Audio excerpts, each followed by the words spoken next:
Good morning. So yeah, thank you for everyone for coming. This is my third year presenting at CVC. The first one was during the pandemic, so it was online only. I was here last year talking about a protocol that we had just released then called Bancor v3, which was looking to manage the systemic risk associated with liquidity provision, because in a way, AMMs have moved from their initial use case, which was a way for projects to bootstrap their own liquidity with the tokens that they themselves provide, to this new kind of financial instrument where community members themselves provide that liquidity and expect a financial return on it. Unfortunately, AMMs were never designed with financial returns in mind, and so they're extremely ill-equipped to service that use case. And what I'm going to be looking at today is how that change in perspective, where liquidity on chain is something that projects themselves should be responsible for, to something that is an organic, emergent property of communities providing liquidity themselves, and whether or not we can define the financial boundaries of these models and find a new product which is actually going to service that use case a little bit better. So today I'm presenting Carbon, which is the new protocol from Bancor, and kind of ironically, it's not an AMM, right? Bancor is, I think, very well known for having invented the AMM concept and was the first to market with it in 2017, and we're now the first to turn our back on it, and we're looking at something that is a little bit more efficient and a lot more expressive. So to sort of paint a picture for how I see on-chain liquidity evolving, we kind of started with a constant function market-making algorithm that was popularized by Uniswap in its constant product form, but the original Bancor implementation actually had a very wide spectrum of these potential curves. The constant product one is the one that I think found the product market fit. It's the one that Uniswap v1 and v2 have used, and it's the one that sort of resonates, I think, with familiarity across the industry, and it's the one that everyone sort of knows and understands. Then after that, we saw concentrated liquidity ideas start to emerge. Again, Bancor was first to market with this model. We released the first, what we called amplified liquidity protocol in April of 2019. And then shortly thereafter, the Uniswap v3 implementation hit the market, and this one is the one that has seen the most traction and I think has attracted the most users. What I'm going to be presenting today is this shift from concentrated liquidity to what I'm calling asymmetric liquidity. And I'm going to have a very specific example to show you as to how we can contrast these different ideas and what their financial ramifications are. So in the constant product case, the idea is that no matter what the price of an asset is doing, you are offering to buy and sell it to the market and from the market. And that is, I think, kind of lost on a lot of liquidity providers. They don't really understand the financial instrument that they've purchased, or the option that they are buying, or in a way, the free option that they're selling to the market. For those who are a little bit more versed, the liquidity provision product that's offered by the constant product AMM, it is a short gamma option. What you are praying for is that the price, relatively speaking, does not change for the assets that you're providing liquidity with, and that there is an enormous amount of volume through those tokens, which translates into fee earnings. Now, there's very little difference between fee earnings and a bid-ask spread on AMMs, and if you'd like to know more about that, unfortunately, we don't have time to discuss it in today's presentation, but I'm here for the next 2 days, and in fact, I'm in Switzerland all week, so I'd be very interested to have those discussions with you. Concentrated liquidity is slightly different. Concentrated liquidity says that rather than provide my assets across an infinite price range, which is, of course, what constant product AMMs are able to do, concentrated liquidity says just provide my liquidity within these price boundaries. And if the price goes outside of one of those boundaries, then I no longer have one of those tokens. And this is pretty good. I think it does make sense in many situations to question whether or not it is a good idea to assume that Bitcoin will be $1 billion later tonight, right? Because on a constant product AMM, that is supported, right? And so if we want to support liquidity around the current market price, this is the type of capital efficiency that Uniswap has been talking about for several years. But it's important to realize that capital efficiency for the market doesn't necessarily mean capital efficiency for the liquidity provider, right? Liquidity providers often conflate capital efficiency with profitability, and they're very, very different things. In general, what is more capital efficient for a taker literally means the maker is selling their assets at a discount.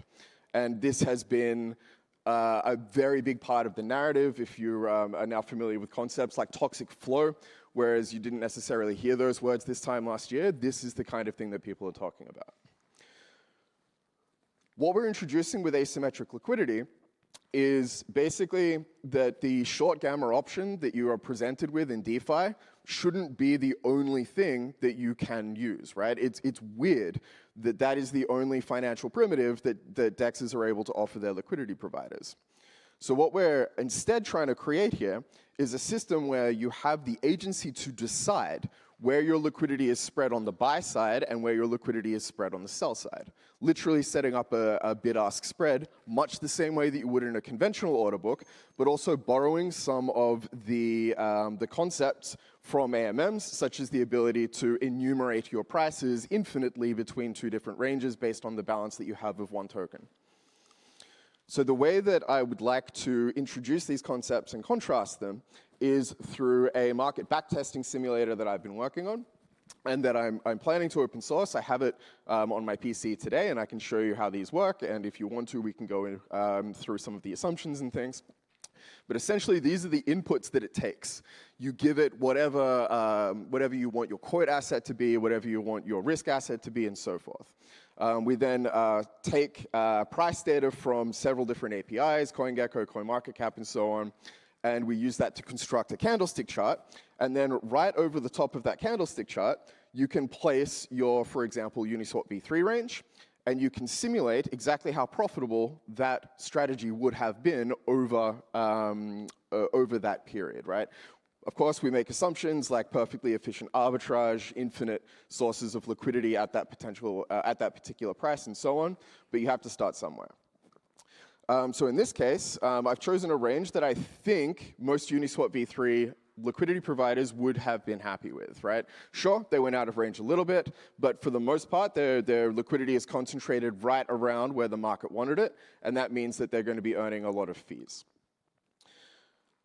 The one thing that I want you to take away from concentrated liquidity semantics is that you are buying and selling at every single price point within that range, okay? There is no choice. If the market decides that ETH is going up, you are selling off your ETH, right? If the market decides that Bitcoin is going up, you are selling off your BTC. This is your position as the de facto liquidity to the market.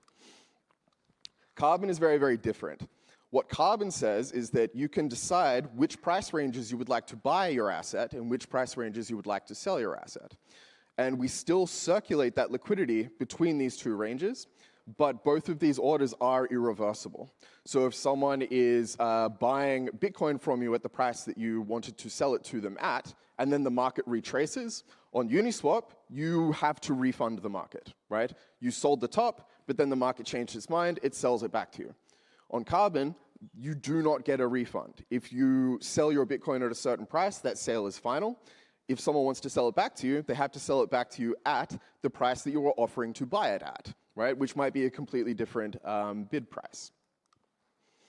So on Carbon, we buy low and we sell high, which I think is probably the most fundamental of economic primitives. And it's weird that DeFi has been without this ability for so long. So the simulation allows us to do a couple of things, and what I'm going to be presenting to you today is the animations and also the summary plots. I've only got 5 minutes left here, but I think that you'll get a pretty good idea of it. So for constant product, this is one of the most useful ways to represent, I think, an AMM. What you're seeing here, and I don't have a laser pointer, unfortunately, is that there are green and red shaded sections above a line that's wiggling around, which represents the current price of Bitcoin in terms of ETH. And what I'm representing here is that the green shaded section to the bottom is where your ETH liquidity is provided, and the red shaded section to the top is where your Bitcoin liquidity is provided. And what you're seeing is that as the market worms around, we're tracking both the balances of the AMM for that liquidity provider, the fees that they're earning, and whether or not that portfolio, the AMM portfolio, is performant versus doing nothing at all, right? Versus just the HODL case. And so in this particular case, you can kind of see all of the familiar things, right? When the price is going very volatile, when you see a very strong move in one direction, the performance versus HODL goes down. But when the price is kind of just crabbing sideways, that a constant product AMM can actually be a fairly financially performant device. And here you can see it's kind of, very slowly approaching something like a 1% return over the course of about a year. There is another way that you can visualize this kind of data. And that is, I think, going to be more familiar to DeFi natives, which is rather than visualize it as a depth chart for an order book, you can instead visualize the AMM using its intrinsic bonding curve. And that's what I've established here. Now, I'm referring to Carbon as being an asymmetric product, and that's going to become clear in a minute. But what I want you to pay attention to here is that the two charts on the bottom, all I've done is to transpose the X and Y axis, right? So on the left, you've got the ETH balance on the Y and the BTC balance on the X. And on the right chart, you've got the BTC balance on the Y and the ETH balance on the X. And this is the same chart, right? All I've done is replot it. This is the type of data that we generate at the end of this simulation.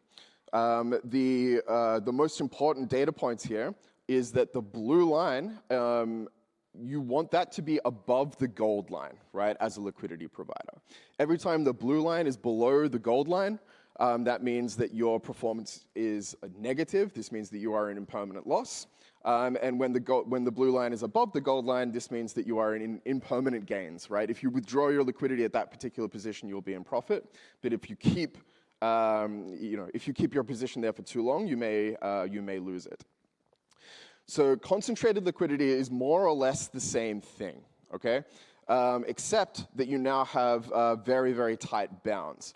And you can see in this animation that the sensitivity of the performance versus HODL is much, much higher. So we're already, like, not that far into the simulation. You see we're already at like a 2% return, which the constant product case was sort of very slowly approaching 1% over time. But then very quickly, when liquidity moves out of range, you can move down to sort of negative 10%, negative 12%, and so on. So it's a much more sensitive system, but overall, it's the same device, right? You are still agreeing to buy and sell at whatever price the market determines until you run out of liquidity, which is something that characterizes a concentrated system rather than a constant product system. Again, we can visualize these, we can visualize these experiments using the invariant curve of a concentrated liquidity protocol as well. So I've only got a couple of minutes here, but what I do want to very quickly move on with is how asymmetric liquidity and what we've invented here can completely reinvent the way that we think about on-chain liquidity. So here, what is happening is that as your cash reserves are being lost, right, because you're buying your risk asset from the market, rather than the asking price of the risk asset coming down to meet it, the protocol waits, right? It's essentially always advertising the price that you wanted as a user to sell that asset for. So in this particular case, when the price of Bitcoin is moving up, it's always buying ETH with that Bitcoin, but then it's refusing to let the bidding price in terms of ETH ever move beyond whatever boundary you have set. And this means that the protocol, it doesn't have that same sort of toxic flow characteristic that is currently plaguing other liquidity protocols in the space. Again, we can see the way that we plot the invariant function looks very, very similar to the other two cases, but what you will notice, and the reason why I call it asymmetric, is that these are not the same curve transposed, right? On carbon, each token balance has its own implicit bonding curve, and this means that the price of one asset is completely independent from the price of the other asset. There is no requirement that the constant function way of performing liquidity of supporting liquidity on chain should be dependent on two token balances at once. I'm out of time, but I will very quickly rush through this last part. The simulator also spits out this very, very verbose log file, and it will compare the overall results at the end of the simulation for all three of these protocols. And in this particular case, Carbon's performance, I think, speaks for itself, right? The ability to set your own bid-ask spread profile is much, much more financially performant than letting an AMM determine those prices for you. This is not cherry-picked. I actually had to go through a lot of different versions of different charts and things to find a number that I thought you might find realistic. There are very, very volatile pairs, things like Link versus Aave, Aave versus Compound, and so forth, where in general they tend to trend sideways over time, but with like a 200% volatility profile. Being able to actually, range trade these assets is possible on Carbon, and if you like, like I said, I've got my PC here with me. I would be very, very interested to walk you through some of the more, let's say, optimistic scenarios that I found, and even share with you the simulator so that you can go through some of this data yourself. So thank you so much. I hope that you found this interesting, and I'm really looking forward to speaking with you all. We are open for discussions. There are a whole bunch of integrations and things that I'm currently working on. So if you found anything in this useful or interesting, I would be very interested to collaborate with you. Thank you so much for your time. Thank you, Mark.